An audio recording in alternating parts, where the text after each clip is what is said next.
Bien, bonjour. Je m'appelle Marc Sangelin, je suis le président de l'ATEP. Je suis très heureux de vous accueillir pour vous présenter les résultats de l'enquête sur la gestion de l'eau qu'on a effectuée auprès des collectivités locales et des citoyens. Mais avant de débuter, je voulais vous dire quelques mots sur l'ATEP, qui signifie les acteurs du traitement des eaux de la parcelle. L'ATEP a été fondée le 1er octobre 2020, suite à la volonté d'industriels issus de l'assainissement non collectif ou individuel de structurer, de promouvoir et développer le stockage, le traitement, la valorisation des eaux du bâtiment et de la parcelle. Donc c'est une nouvelle approche de la gestion de l'eau en transformant les contraintes réglementaires en opportunités de valorisation des eaux pluviales et des eaux non conventionnelles. Donc pour ce faire, l'ATEP est structurée en 3 grands axes: la séparation à la source, ou l'assainissement individuel, non collectif, autonome, décentralisé. Deuxième axe, la gestion décentralisée des eaux pluviales, ou aussi eaux de ruissellement, dans un objectif de stockage, traitement et valorisation. Et enfin, la valorisation des eaux non conventionnelles. Alors, eaux non conventionnelles, c'est les eaux usées traitées, issues de systèmes d'installation d'assainissement individuel ou de STEP, les eaux grises et les eaux de pluie. L'ATEP s'inscrit dans une démarche globale de gestion des eaux de la parcelle qui prolonge les avancées réglementaires en matière de performance thermique, par exemple, initiées depuis plusieurs décennies. Et l'ATEP vise à relever avec ambition les défis environnementaux pour l'ensemble des bâtiments neufs, qu'ils soient destinés à l'habitation ou à un usage tertiaire. Donc l'ATEP endosse également un rôle de fédérateur, d'ambassadeur de nos adhérents auprès des organismes, des pouvoirs publics, en vue de la défense des intérêts de la profession, la promotion de nos métiers, de nos secteurs d'activité, de nos services, de nos produits. C'est également une mission importante pour l'ATEP. Nous publions également de nombreux guides pédagogiques destinés, comme par exemple, à rendre la réalisation des analyses de cycle de vie beaucoup plus fluide et compréhensible. On publie également des guides sur la gestion des eaux pluviales. On publie régulièrement des dossiers thématiques sur les eaux pluviales également. On publie des recommandations professionnelles de pause qui ont vocation à devenir règles de l'art pour la profession.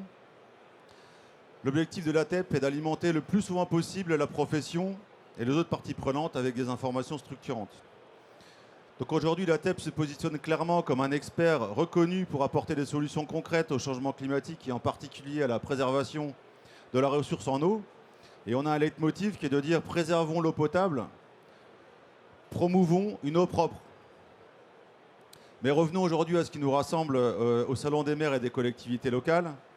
Cette année, l'ATEP a souhaité s'impliquer plus fortement aux côtés des organisateurs du salon en coproduisant la place de l'eau que vous retrouvez au début. D'ailleurs, vous voyez le panotage au début du hall.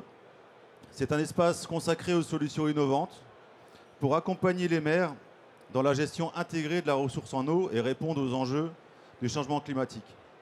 Assainissement non collectif, gestion intégrée des eaux pluviales, récupération des eaux de pluie, recyclage des eaux grises. Cet espace permettra de rencontrer également 8 de nos adhérents: la société AB Consultance, Fontaine Ingénierie, le groupement d'intérêt économique GVA, la société Kingspan, société PUM, Recutech, Sanisphère ou encore Soprema. Ces adhérents sont là pour répondre aux interrogations des élus, mais également mettre en valeur des solutions, décliner des retours d'expérience de certaines collectivités ayant mis en œuvre des solutions portées par ces adhérents. Ce nouvel espace montre bien que l'eau, aujourd'hui, est au cœur des enjeux des préoccupations des élus, des techniciens, des collectivités locales et des citoyens, pour renforcer la résilience de nos territoires. Donc voilà une transition idéale pour permettre à Jérémy Sténinger, le délégué général de l'ATEP, de vous présenter les résultats de l'étude que nous avons réalisée avec la division études d'Infopro Digital, qui a la particularité d'interroger en même temps élus, techniciens et citoyens sur la gestion de l'eau. Jérémy. Merci Marc. Donc je vais pouvoir maintenant vous présenter donc tout d'abord merci pour cette présentation complète de l'ATEP. Donc en fait on a un bilan de 5 années d'action pour promouvoir le stockage, le traitement et la valorisation des eaux du bâtiment et de la parcelle, avec effectivement un grand message clé, c'est on a des contraintes. On a des contraintes de traitement des eaux usées, on a des contraintes de gestion des eaux pluviales, on a des contraintes de sécheresse, on a des contraintes d'inondation, on doit s'adapter au changement climatique et transformant toutes ces contraintes en une opportunité. Donc on voit qu'aujourd'hui, l'eau de pluie est une opportunité pour la valoriser, les eaux grises sont des opportunités pour les valoriser et les eaux usées sont également des opportunités à valoriser. Donc on a produit, à l'occasion des élections législatives, une dizaine de propositions. Des propositions pour permettre à tous les Français de s'adapter et d'accélérer la sobriété des usages de l'eau, avec des axes très forts autour de la gestion décentralisée, la stimulation de la réhabilitation de l'assainissement non collectif, la promotion de la récupération et utilisation d'eau de pluie comme une solution participative de la gestion des eaux pluviales, développer la valorisation des eaux non conventionnelles, au-delà de la belle intention du plan eau, la belle intention d'un cadre réglementaire qui est complet aujourd'hui, il faut passer de l'intention à l'action. Et tout ça avec des axes d'appropriation à l'échelle du bâtiment, de rendre obligatoire des études de faisabilité de la sobriété de l'eau sur toute nouvelle construction, conditionner le raccordement au réseau public à une conformité des installations privées, pérenniser les systèmes, parce que c'est bien beau de faire des investissements, d'installer des choses, mais il faut les entretenir et les maintenir pour qu'elles soient durables dans le temps et rentrer dans le monde du bâtiment avec une intégration dans le carnet d'information du logement, mais également la création d'un diagnostic des performances eau du bâtiment à l'image du DPE énergie qui existe aujourd'hui et accompagner les Français vers ces solutions-là, donc avec pourquoi pas un volet eau dans le dispositif France Rénov'. Et on a porté toutes ces propositions aux députés. Et la première réaction des parlementaires, c'est attention à ne pas faire peser de nouvelles contraintes sur les Français, c'est compliqué. Et c'est une des premières graines qu'a fait germer l'idée de cette étude. C'est, effectivement, on propose des choses, mais est-ce que les élus et les Français sont prêts à agir?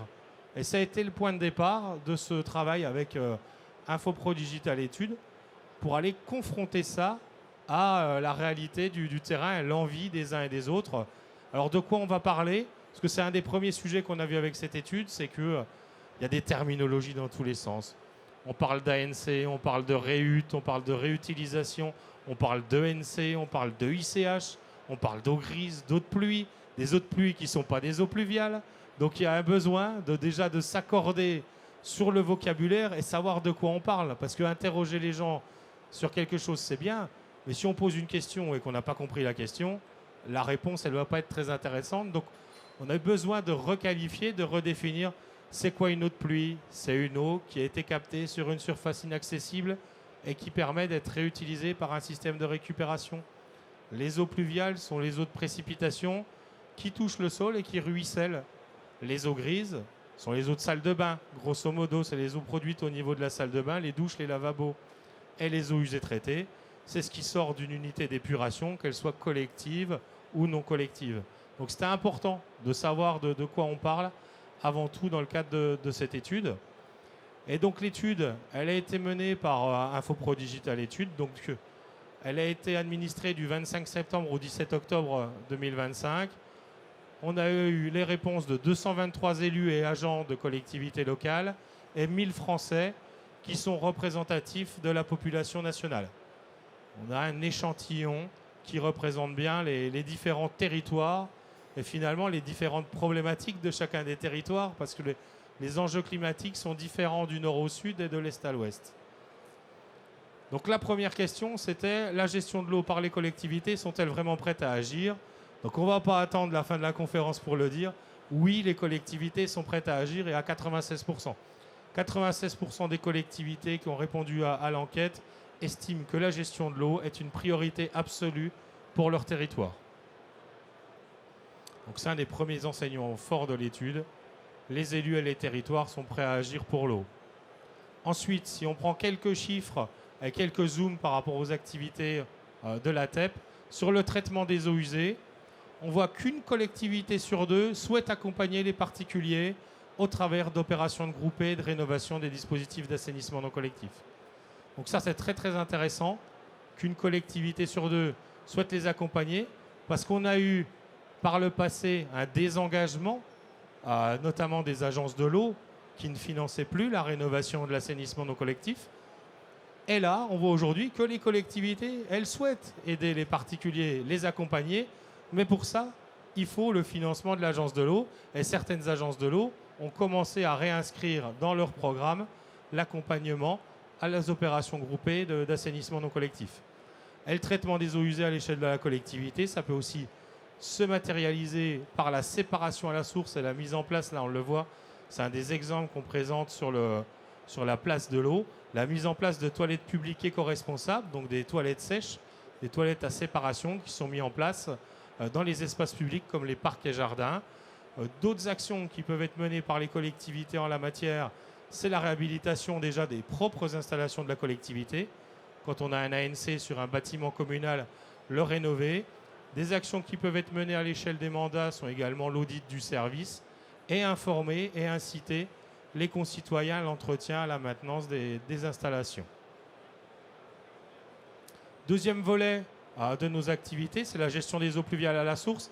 Et là, on voit que 43%, donc plus de 4 collectivités sur 10, ont déjà mis des actions de gestion des eaux pluviales à la parcelle. Ça veut dire qu'il y a déjà 4 PLU sur 10 qui intègrent cette gestion à la source des eaux pluviales avec infiltration, stockage, régulation, gestion à la parcelle et qui vont même parfois jusqu'à promouvoir la récupération, réutilisation.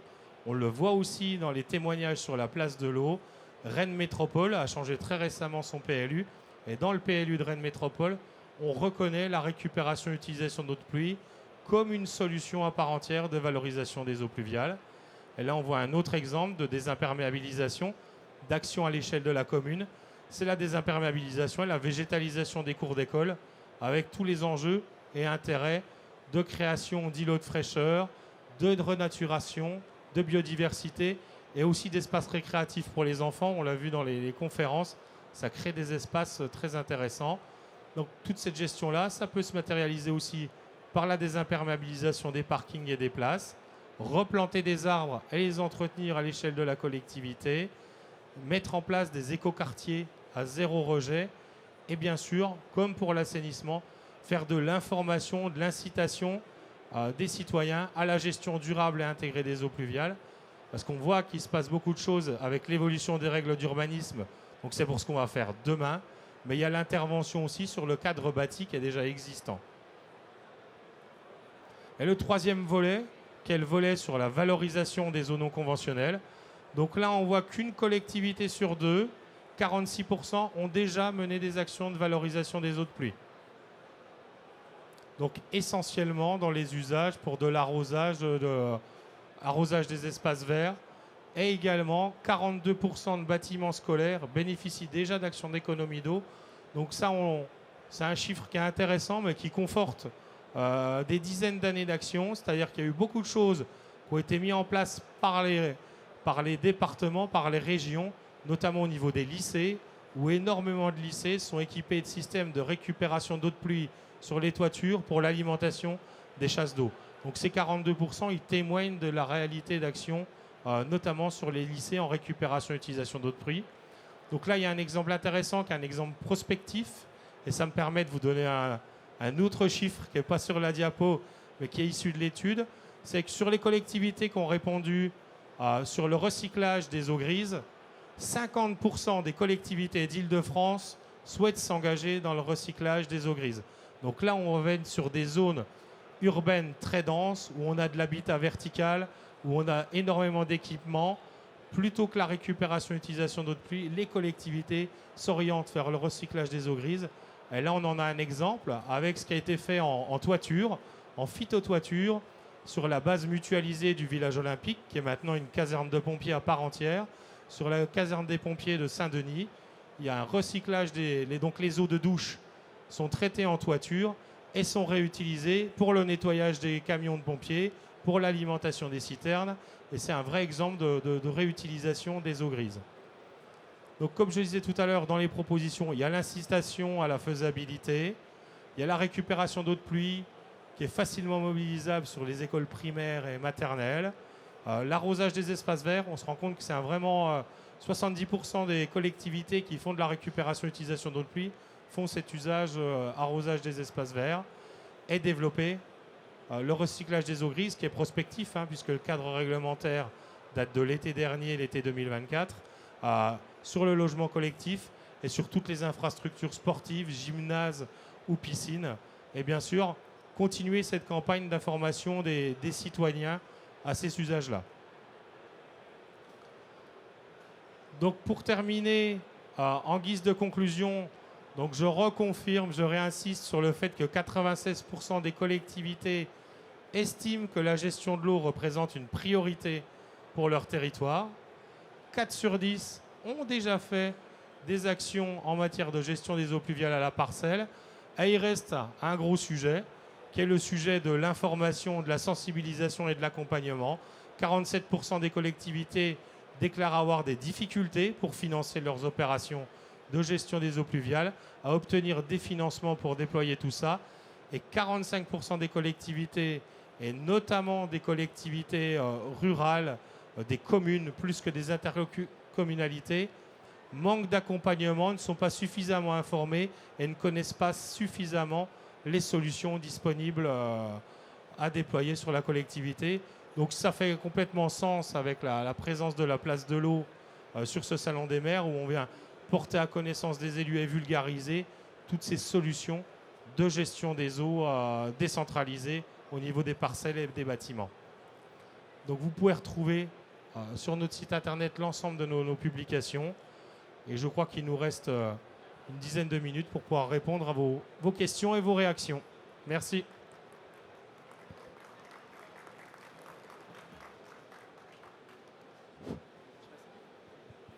Si vous avez des questions, je vous passe le micro, comme ça Jérémy et Marc y répondront directement sur l'étude. Ah, Christophe. Bonjour, Christophe Jurado, Idealco. J'entends bien qu'il y a 55% finalement de collectivités encore à aller rencontrer, à convaincre, à peut-être à former. Quel est votre plan ?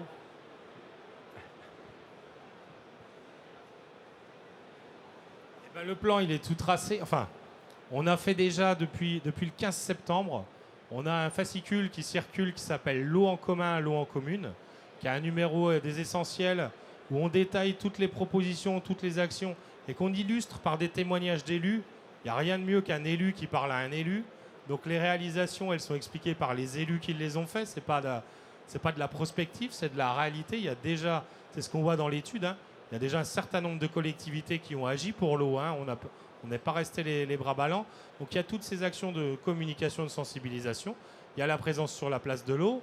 Il y a la présence sur d'autres rendez-vous de l'eau. Hein. On est présent sur de nombreux événements. Tu le sais bien, Christophe, comme le Carrefour de l'eau de Rennes, le Carrefour des gestions durables de l'eau à Dijon. Donc où là, on passe à la sensibilisation, la communication. Et on est aussi dans la stratégie. On fait des conférences, des webconférences, des visios. On prépare aujourd'hui tout un kit de communication, de vulgarisation et d'accompagnement à mettre à disposition des nouveaux élus, hein, puisqu'on est au printemps des élections municipales. Là, aujourd'hui, on vous donne des idées à intégrer dans les mandats. Et demain, les acteurs de la TEP et le syndicat seront à la disposition des collectivités pour les accompagner.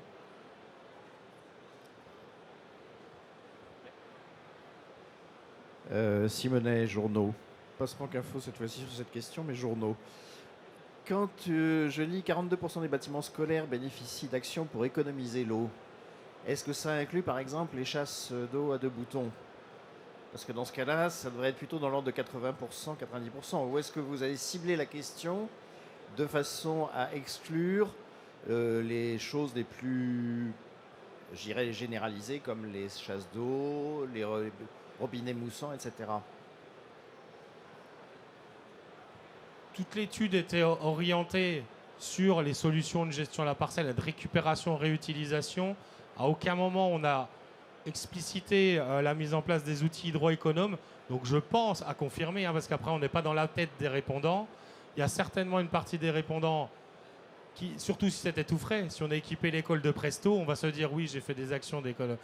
Mais je pense qu'il y a une grande part de lycées qui récupèrent, utilisent l'eau de pluie, et une autre part de Presto, mais où effectivement, je te rejoins, si sur le Presto, ça serait plutôt 80% des établissements qui ont mis en place des outils hydroéconomes.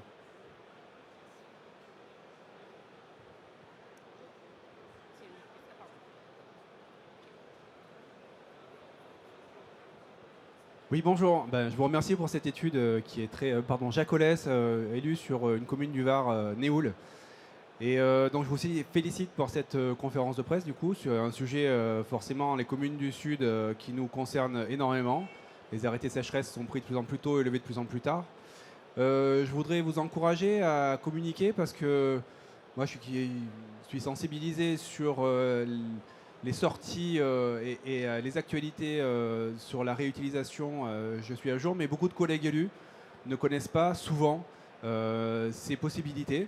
Et peut-être que classifier les solutions par ordre de facilité, par exemple le décret qui est sorti sur la réutilisation des eaux usées traitées pour le nettoyage des voiries avec les balayeuses, c'est une solution qui est sans investissement et qui peut très facilement se mettre en place, puisque quasiment toutes les communes ont une station d'épuration.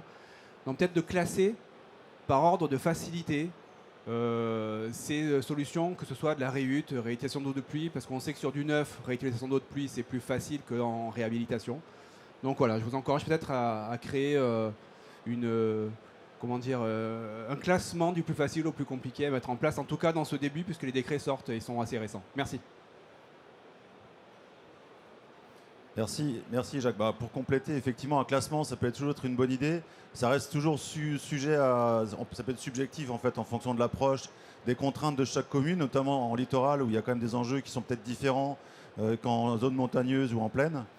Mais par contre, sur les différentes possibilités qui s'offrent aujourd'hui aux collectivités de réutilisation des eaux, il y a dans le panel documentaire réalisé par la TEP un décryptage des différents arrêtés, décrets, d'applications qui ont été publiés depuis le plan eau et que vous trouvez disponibles sur le site internet. Et vous avez par classement les usages urbains possibles aujourd'hui, les usages domestiques possibles aujourd'hui, les usages dans l'agroalimentaire possibles aujourd'hui, et j'en oublie un dernier. Voilà, en tout cas, vous avez un document où vous avez les différents textes qui sont décryptés. Donc ça peut aider les communes à mettre en œuvre des solutions.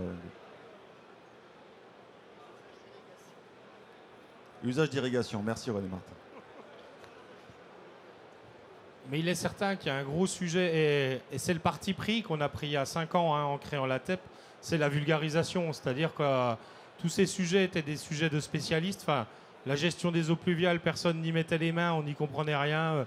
Pluie décennale, centenale, retour, infiltration, régulation, débit différé. Enfin, beaucoup de terminologie, beaucoup de sujets. Et on se rend compte qu'aujourd'hui, pour s'approprier les sujets, il faut les comprendre, il faut les rendre accessibles. Il faut proposer des solutions de bon sens. Enfin, je reviens à notre petit fascicule, où tout ce qui a été mis en place sont quand même la récupération et l'utilisation d'eau de pluie. Il n'y a pas mieux que ça en bon sens finalement.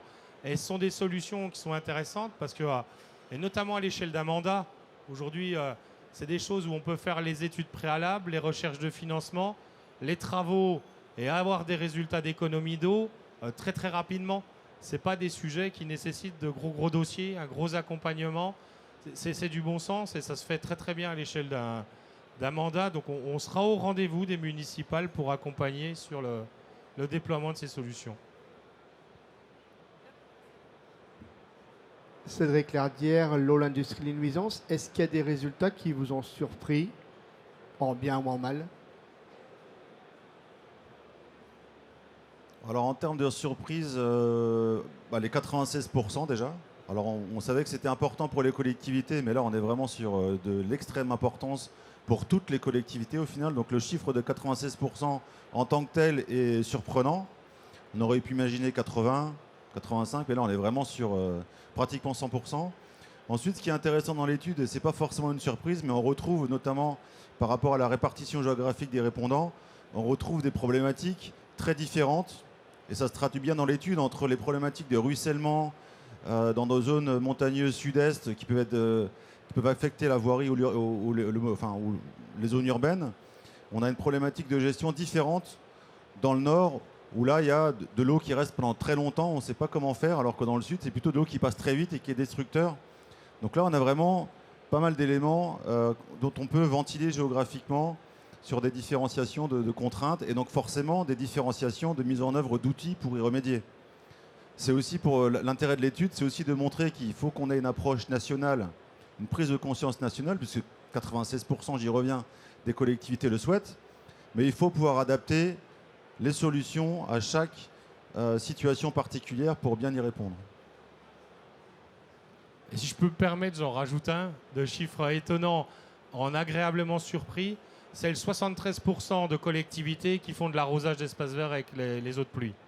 Donc bon, c'est 73% des 46 qui le font, mais 73% de 46% des collectivités, c'est énorme. Et toute la question qu'on se pose, donc c'est très très bien que les collectivités récupèrent et réutilisent l'eau de pluie pour l'arrosage. La question qui vient derrière, et où on n'a pas la réponse aujourd'hui, c'est comment c'est fait. Est-ce que c'est fait avec du recyclage de vieilles cuves branchées sur des gouttières? Est-ce que c'est fait avec des cuves enterrées, des cuves aériennes, de la récupération de bidons? Enfin, tout ça après, il y a l'action qui est faite et il y a la typologie de solutions qui sont mises en place et leur pérennité derrière qui est la question. Mais très très agréablement surpris de ces 73% d'arrosage à l'eau de pluie par les collectivités. Ça veut dire que les collectivités ont encore du bon sens. Est-ce qu'il y a d'autres questions? Non, mais je vous laisse peut-être conclure sur le fait aussi que les résultats plus grand public, on les dévoilera un peu plus tard, Jérémy. Oui, donc là, on a fait, à l'occasion du Salon des maires, il nous paraissait logique de communiquer sur les résultats des collectivités. Donc les chiffres qu'on vous présente là sont sur les plus de 250 élus et agents qui ont répondu à l'étude. Et il reste tout un panel des 1000 Français qui ont répondu en vis-à-vis à ces questions-là. Et où on communiquera sur les résultats au travers de webconférences et de présence sous d'autres salons. Et sur l'édition également d'un dossier plus complet de traitement de l'ensemble des résultats avec le parallèle vision des collectivités, vision des Français.